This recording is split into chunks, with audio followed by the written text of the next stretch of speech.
What's up, ladies and gents in Cyberland? This is Chris coming to you with another video for RGMF, and today I'm going to be doing a review on another Deftones album. This one came out in 2010, and of course it was a huge step up from Saturday Night Wrist. Diamond Eyes.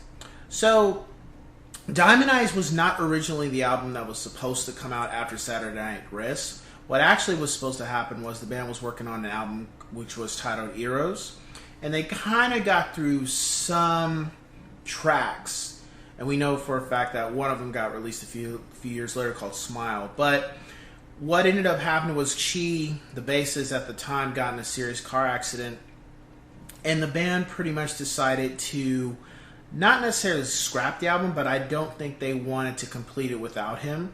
So they decided to go in a different direction, because they also said the album was really dark and really experimental, and not to say that that's not a good thing. However, the music they started working on, which became Diamond Eyes, was in a different direction. And also they ended up having a friend of the band from Quicksand, the bassist Sergio Vega. He pretty much stepped in to help work on the album, which became Diamond Eyes. So Diamond Eyes, to me, outside of Around the Fur and White Pony, is another one of my 5 Yes Sir albums. It's also my second favorite, next to Around the Fur and then White Pony. Every song on it I enjoyed. There wasn't anything that I was kind of skeptic about, especially when I saw the video for Rocket Skates. That just totally pulled me in again with the music, because I'm not saying Saturday Night Wrist was a bad album. It's just there was a lot of issues that really affected the music, in my opinion. And I wasn't skeptic, but I was more so like, let's see what's going to happen here. Is he going to continue to spiral in a bad direction, or is the band going to find a way to work out some of their problems? Which apparently was so, because they did. My top 5 songs for the album is, of course, Rocket Skates, Royal, Command Control, You've Seen the Butcher, and This Place Is Death. And of course, every song on there is still good. It's just those are my 5 I love the most. You can also see a little bit of some White Pony elements in the album as well, with You've Seen the Butcher, as well as, I believe it was, I think it was Sex Tape. It was either Sex Tape or Beauty School. Those two also had some elements where it's not just totally aggressive. However, if you're looking for songs that are similar to Around the Fur and White Pony, I would say those top 5 that I selected, except This Place Is Death, the other 4 that I mentioned, would be those songs you're going to get from it.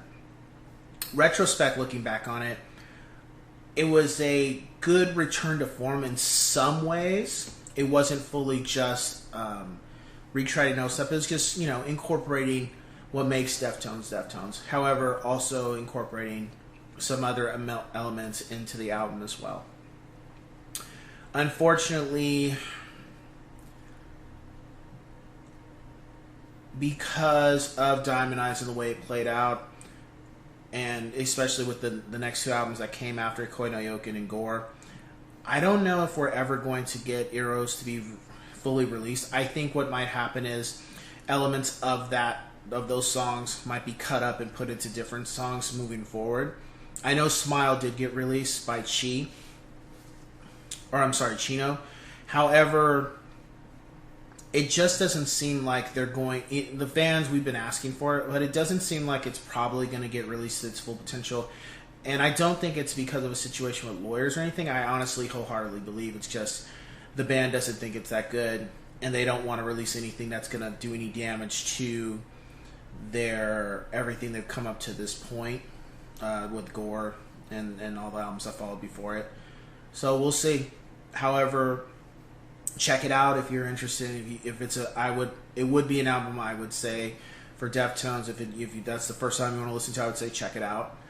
Also, I would say you're going to get a lot from it.